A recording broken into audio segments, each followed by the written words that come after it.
we know that the medical field is making a ton of money right now. The drug and medical field are just actually killing. In fact, it's the food and drug business. They are Yeah. crushing it. Good morning. This is the Abundance Mindset Podcast. Sit back and relax as we discuss hot topics on how to handle and grow your business, self-development, and how positivity can bring profitability in your life. Here are your hosts, Vinney and Gualter. Welcome back to Abundance Thursdays with myself, Gualter, and the great Vinney Chopra. Vinney is in Black Hawk Plaza, which is right down the street from his house with the ducks this morning. Vinney, today's wealth principle, we're going to be going through a really long one. Before we dive in, what is going on in the real estate space? What's going on in your world? How are you doing? Look at Oh, all those I'm ducks doing go. Look at okay. that. I'm doing, oh my gosh, look at these seagulls and all. I'm just having fun. I told my wife, I said, I'm going to go to Black Hawk Plaza. We're going to do the show from here. And then I have a meeting at 10 at Starbucks with my good buddy, Sada. But no, real estate is alive. And well, for some operators, some it's risky, some it's very much headache.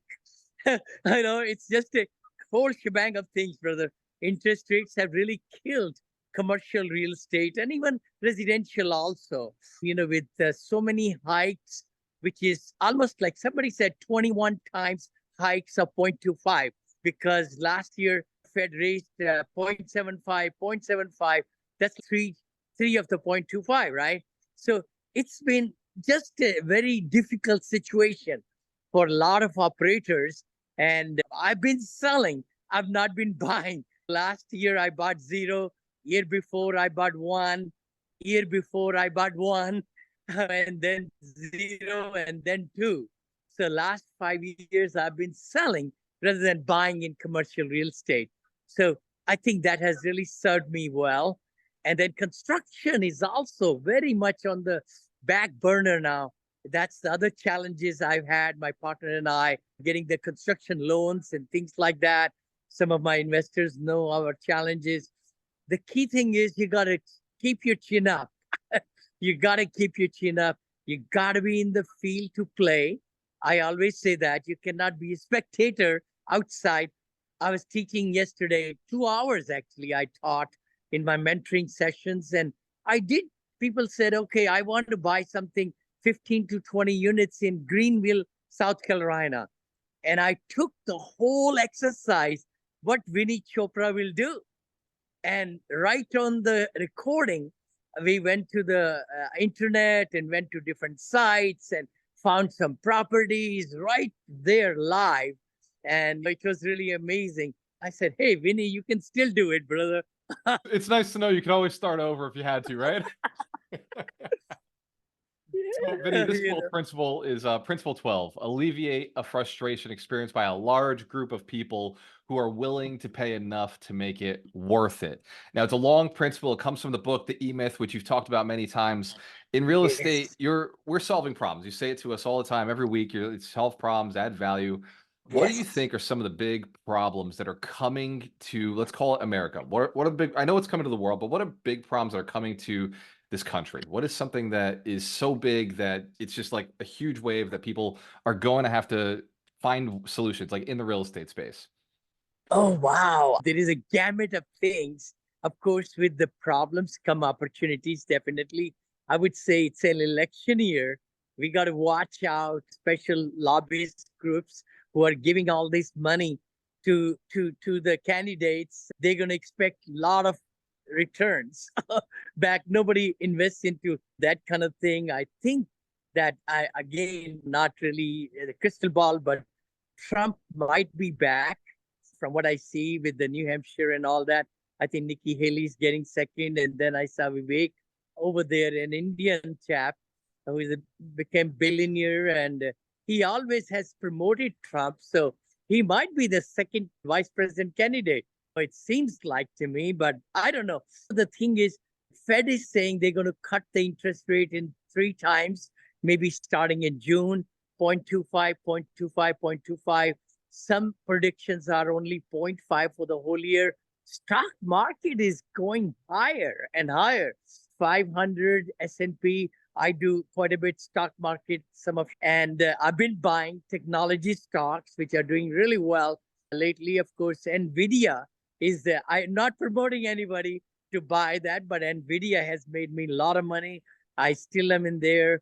Tesla is way down after the earnings yesterday. I've been buying it on the way down. It was 187, I think, just now this morning. I'm keeping my eyes open and all. Elon Musk will do well. Of course, I'm just going into stock market. There are so many. Microsoft, I sold about 6 stocks, made a lot of money this morning. Anyway, but then I buy on the dips. I'm not a day trader or anything, but my mind is such that I make quick decisions. If there are good, great companies, they don't change overnight. That's what my thinking is. So if there is some bad news, it takes a dip, the stock takes a dip, I buy it. And then maybe I might sell in 2 weeks, 3 weeks, 4 weeks, 6 weeks, whatever. But I like to take the money and cash out and then look for another dip kind of thing, my strategy. Again, I'm no expert, but let's just talk about the global warming, of course, changing of infrastructure. A lot of things are in my mind. America can do a lot better. I think we have become more liberal. I think again, I'm not political clout that much. It's just my feelings that I think we should really not reward the people who don't work and so forth like that. We need to, poverty is here also. That's another part. I feel like we should be doing more for affordable housing and so much and so on. And one of the ones you talk about all the time is, I'm surprised you didn't start with it, but the silver tsunami. If you can go a little bit into that, because that's one you talk about often. I agree with global warming. I agree with especially biodiversity. We're losing a lot of animals. Literally, the extinction Yes. list just keeps going up, and I think that's not a good move for us as No. a species. But Yes. there's some stuff happening right here in America that you've been really huge on lately, and that is residential assisted living. It's housing, right? Affordable housing, even just better quality housing for seniors. Yes.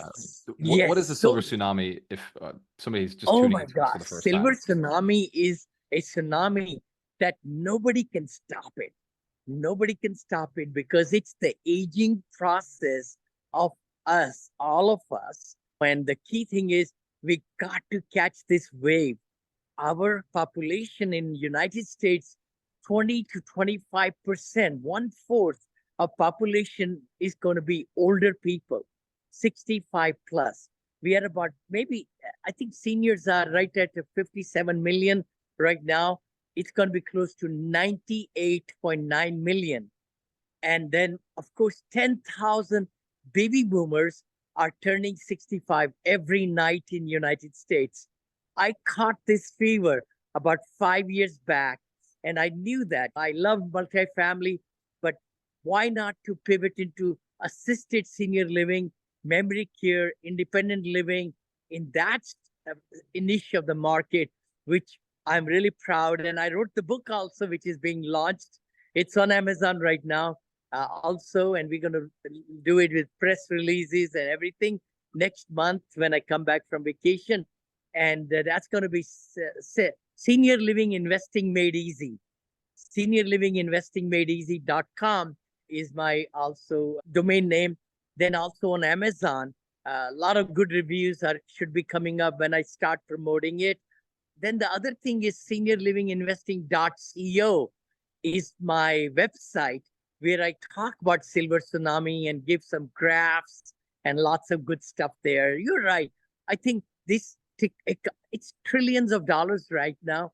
But as we grow older, our population and people are going to be living longer and so on, our trillions of dollars will be spent in housing, in Medicare, in drugs, in hospitalization, all those kind of things. So medtech is also very big in my books. I have invested in it, and a lot of good cells and all different technologies are with AI coming into the medical field even more. Again, to summarize, silver tsunami is the wave that nobody's going to stop, cannot stop, and it's aging process. Again, it's going to hurt Japan, it's going to hurt China because they had the one child laws and so forth, and not having too much birth rate. Like in India, we are 1.4 billion now. We're going to be even growing more. And I think we are number one in the world now in India. I'm from India descent and so on. So we are at the crescent of 771, I think 771 million young professionals and young people in India, which is the largest population ever in the whole world. That is youth, and that's becoming bigger and bigger segment. So I think we stand to see some big things from India. I was just looking, Vinny, and it looks like you're talking about like the greatest wealth transfer of all time. And I was looking up Yes. numbers, and it looks like the number is actually $61 trillion will be transferred from the baby boom generation directly from baby boomers. Wow. They will be Wow. transferring $61 trillion. And actually, the My number is even God. higher if you count the Gen Z, their grandchildren that they're giving money to. Yes. It's actually Yes. $72 trillion will be transferred over the Oh next my. 15 years. This is literally the greatest wealth transfer of all time because we've never had these levels of wealth. And as the baby boom generation passes away, you're talking about them retiring. You're talking about them going to 65. But the Yeah. average person dies at 79. So in America, like you're talking about over the next 15 years, they're transferring wealth actively as some are passing away earlier, as some are doing they're doing their wealth planning, they're transitioning assets, they're selling things off, Yes. they're getting out of the businesses. So the next part of this principle is the next part is willingness to pay, right? Like they have to have a willingness to pay. So what are some of the things that people are paying for right now in because of the problems you just discussed? What are people spending their money on? And why would a person spend their money in the first place? That's a good question. And I think maybe I will need to see the spending habits of Americans changing over time. Data is a very big thing in being an engineer. I always like to look at data and graphs and so on. But I would definitely think that with the affluency in the middle class and the upper class, of course, the higher end cost items, definitely there is increase in the purchasing power and so forth, and the goods. And I don't know if I maybe answered the question right. The key thing is that I also feel with the new generation, the Z generation, and they're making more per hour. I'm sure they're spending more money. I think we are getting more environmentally sound people. The younger generation is more inclined to be making it less carbon, is something that I also want to get on that bandwagon, saving the planet, Earth, and so on. So I think when you're saying what are the trends, again, I really believe in that book, May Die with Zero, which I've mentioned a few times, which has really changed my outlook. We love to have more vacations, more spending time, making memories with our children, and with the family and so on. So people are spending more money as the money is out there. Tourism is at a peak right now also because after COVID, a lot of people are taking time to travel by road or by aeroplane and so forth like that. Cruises are really doing well. Cruise ships are filled, and some of the biggest. I just saw a video of we went to, I think, Oasis of the Sea, and now it's the Icon of the Sea, the new one. I was telling my wife, let's just plan a trip on that one. I think it's on a test sailing, I think they call it, Icon of the Sea, which is the world's largest from Royal Caribbean cruise and all that. Again, I think the habits of all of us will be changing as we get older, and the Gen Z and XYZ, they're coming into power. Millennials are getting more in. Just like the principle we are talking today, people will pay for the services if they are frustrated and they need help in that particular field.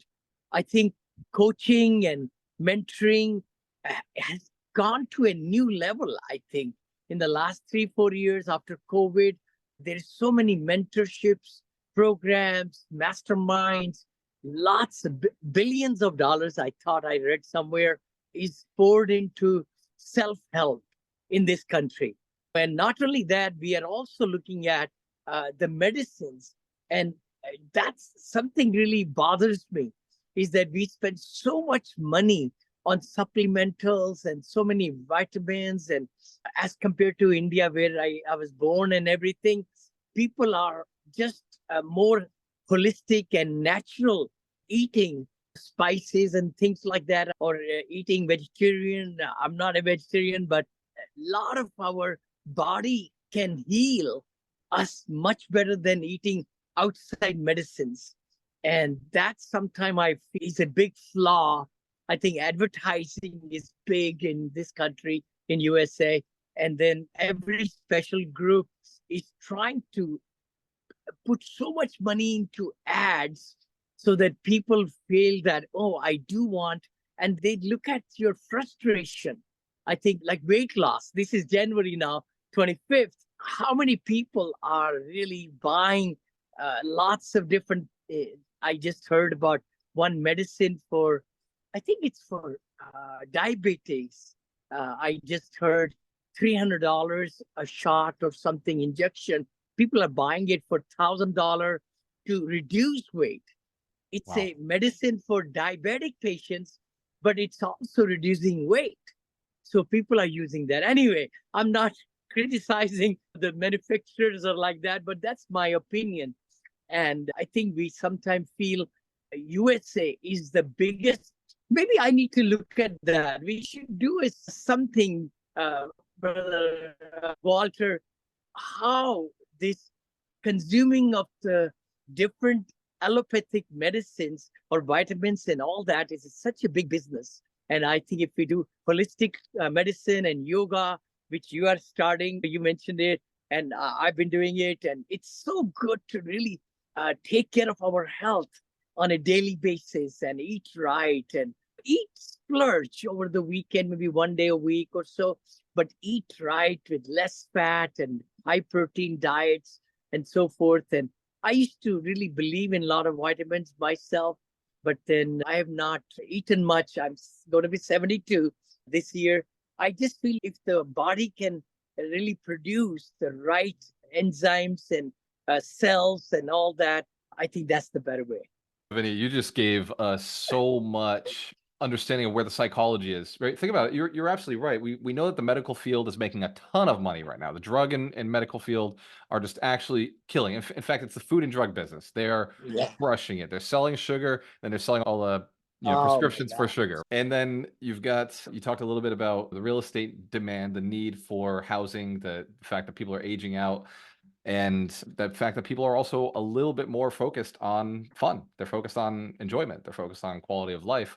And these are the things that people are willing to pay for. They're also, willing to pay for things that save them time, save them money.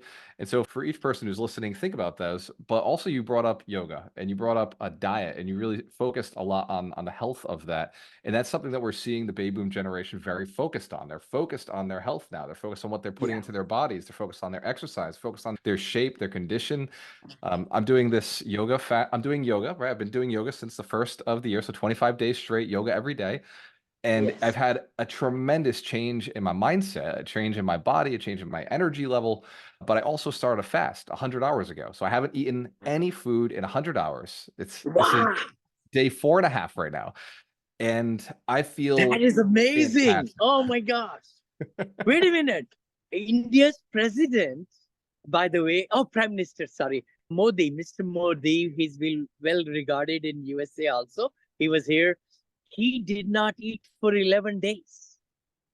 11 days, brother. My wife told me, and we just had Rama Temple being inaugurated and opened in India, which I think Indian government is trying to make it the world tourist center of really good religion. Not only that, but good living and teaching the principles of Lord Rama, who is one of our deities and one of our gods. And I believe I'm a God-fearing person, and I believe in religion.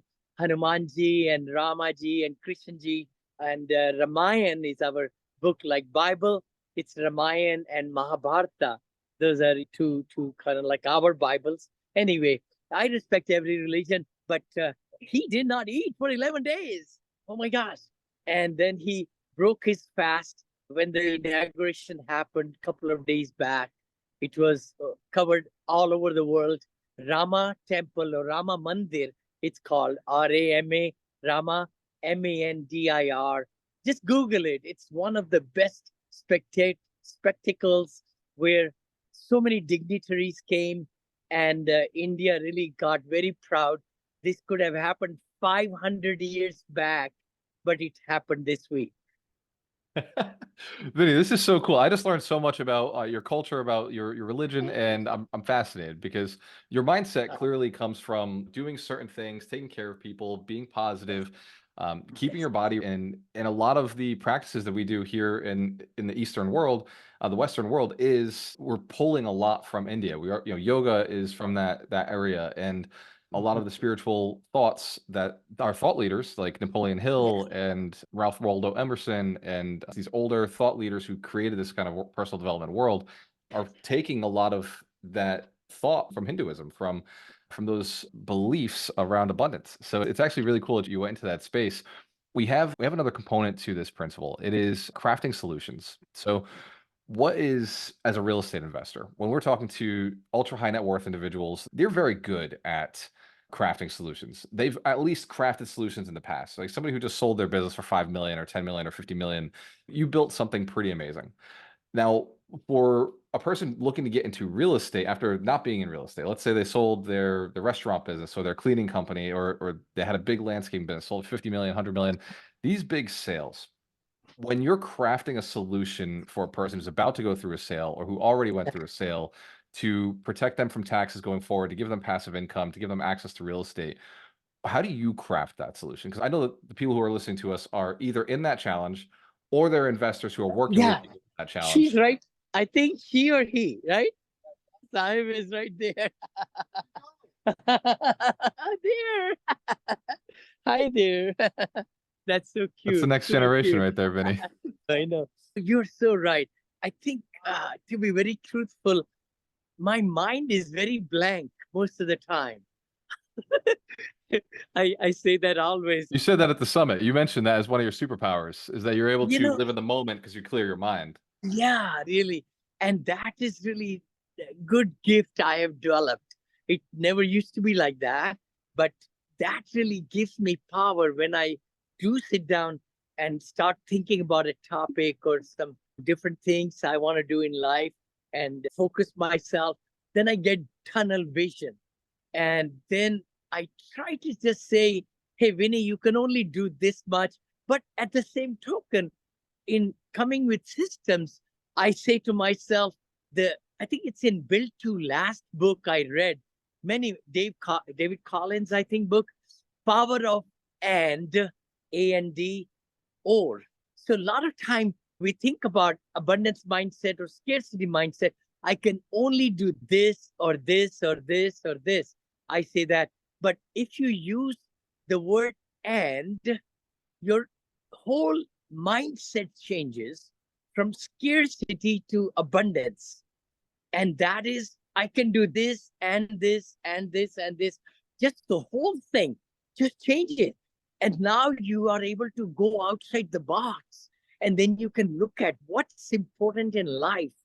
Get focused on maybe 3 things or 4 things and just be passionate about those 4 things that you decide are worthwhile, and your life is going to be fun and enjoyable, and you'll be making difference in the lives of people around you. So having that power of and really get me to do the kind of things I do. But when I sit down on my desk or when I do appointments and so forth like that, I always am thinking 5-7 minutes before the call or whatever to get my thoughts together. I don't really write too much. This is sad. People will know my tricks. I don't know. I just feel like because you don't have too much in your mind and too much, then you rely on your logical sense and your power of intuition and kind of thinking back what has transcribed or made you, that you draw upon easily that the past positives to generate what you're speaking, because we get paid for speaking. That's what I say to all the people. We need to be better at speaking and everything, and hand gestures and all that. I hold this camera in front of me, my iPhone, so I don't do hand gestures that much. I'm just holding it right there. But I know I feel what you're saying is so right. I am totally focused at two, three places right now. One is to really bring value to lots of people what I've learned in my last 16 to 18 years in commercial real estate, how to look at the right properties, how to find these good emerging markets, how to analyze the deals, trying to put together my knowledge even at a bigger sense to pass it down, raising money or asking investors to come join me into different investments has been my superpower. So how can I transfer that? That has been my main focus, very big one. Other one is to bring great returns to my investors. So one is the education part of it. The other one is to practice that and then find these great deals and pivot my business to help the investors, accredited investors, to bring great returns to them. And that's our really crust of the business, where we make money in my companies, is investments and returns. When we give to our investors, then we in turn get rewarded accordingly. Then third thing, which is I'm really focused, is on my publishing and my social media and my recordings, where I can give more and more of what I think and believe. And then hospitality, my fourth book, I've started to write now, that one, because hospitality has really become a very big avenue for investments, especially active, passive arena of investing. And with the after the COVID, it's come back to its much big crescendo. The ADRs are way high, the occupancy is way high in the right locations. So I'm writing, researching and writing, what little I know on hospitality also. So Vinny, that's a really good way to answer that. If somebody, I have a friend who sold, I want to say it was 50 or 60 restaurants a few years back, and they had a Yes. huge capital gain. It was almost a $50 million capital gain. What would you say to somebody who's doing something like that right now? 'Cause we are talking about baby boom generation. We just talked about they're selling their businesses. They built these monster companies, these monster careers, and they're getting massive capital gains when they sell their businesses. What would you say to somebody right now who just sold, they made $50 million and they can't get out of the tax bill, right? They already paid it. What would you say they should be doing with that money right now? Oh my gosh. Oh my God. That's a very loaded question, brother. Lots of my friends, my contacts, investors are in that ball game, as lots of restaurant owners are Indian descent and so on, and also the hotel industry and so forth. But you're right. I think the biggest thing would be 50 million gain or cash. That's like almost like a family office, mid-tier family office. Diversification should be on their minds, definitely. I would take to really, if I had 50 million today, which I do, I'm not really all the way cash. The key thing is we got to diversify. I'll put some in the AI, artificial intelligence scope of things, cloud defense, which I invested 5 years back, as you know about it, clouddefense.ai, which is becoming a bigger force. Cybersecurity is big. Of course, oil and gas, I started to believe more into that one. Passive businesses and real estate. I would say real estate would be one big part they should invest in, because in leverage, see, you could take 50 million and you could buy 4 times as big, 5 times, because if we put all that money, 25% down, 75% loan from the bank, then your money is going to control much larger assets. And with what is fixing to happen in 2024-25, it will never come back again. There is so many foreclosures are going to be hitting later part of this year and next year, that this general, offices, family offices could immerse themselves into diversification and buying different group types and different vintages. I really like the ones last 5 to 10 year old product much better than 1950s and 60s and 70s. I've done my share on those. But the newest ones, they cost more, but the adjustments are coming and the cap rates are going to be going higher and so forth like that. So it's uh, and again, get into med tech also. Again, these are some of the things that I've been doing. And metaverse is another one on my plate. And I just believe there are so many great businesses and different startups. And of course, their money can be diversified. I like that. I think that's probably the perfect answer. Somebody who's made a $50 million gain recently, I agree. You got to diversify because you got to protect it, right? They focused on their career for Yes. decades to get to that level. And Yes. now that you've focused, you got a massive amount of big lump sum, it's time to protect it. Diversification's for protection and focus is for growth. So now that they've done Yeah. the growth, it's time to protect. I agree. Real estate should be a big part of the portfolio because it's known as a storage of wealth. It's known for its ability to fight Yes. inflation as a hedge against inflation. So a lot of cool reasons there. You already covered worth your effort. It's got to be worth your effort. And we talked about some success stories. So this episode, I think, has been one of the coolest that we've done. I think they get better every month. The more focused we are on this idea of helping people who are going through the transfer of wealth, the more focused we are about what's actually happening in the market, the more interesting it is to me anyway. So for those of you who are listening, we do this every Thursday. We do it at 9 a.m. PST, that's Standard Pacific Time, and we do it at 12 p.m. on Thursdays, Eastern Standard Time. This every Thursday. It's called Abundance Thursdays. It's with Vinney Chopra going through the 52 wealth principles, and we're doing it from a focus of how do you maximize what's happening right now in the market? How do you get the most out of 2024? If you haven't already gone and registered, go to crush2024.com, get access to all of those videos, all those trainings. Vinny's been interviewing a whole bunch of really cool entrepreneurs. That's crush2024.com. And if you haven't already checked out and found out more about Vinny, go to vinneychopra.com to learn about his deals, about what he's accomplishing, get a bunch of free resources, and you can find out if you're an accredited investor, fill out the accredited investor form. Vinny, any piece of advice for somebody who's looking to crush it in 2024 before we jump off the call? I would definitely say we should be looking at introspectively. See, a lot of times things are going well in our businesses, then we don't look at ways to improve. I really believe that we need to be looking at inside our organizations who's contributing, who's not contributing. Is our focus how to really help more customers, clients, how to get referrals, how to really build your business, take it to the next level, how to 10x the business. See, I think a lot of time people say, you know what, I'm happy, I'm satisfied where I am. That's the wrong attitude. We should be uncomfortable. We should be going into uncomfortable zone, not in the comfort zone.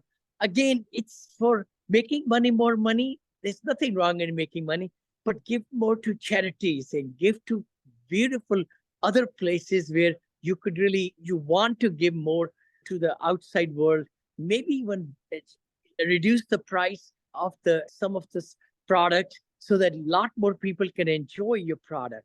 Again, it's a different thinking, but I really believe if we are not showing what our services are, if we are not having more people to use your service, there is some flaw. And we need to be guilty on that. We need to really spread the word and let more people enjoy what you are offering. This has been a very good episode. So for everybody who's getting value, drop a comment in the chat for Vinny.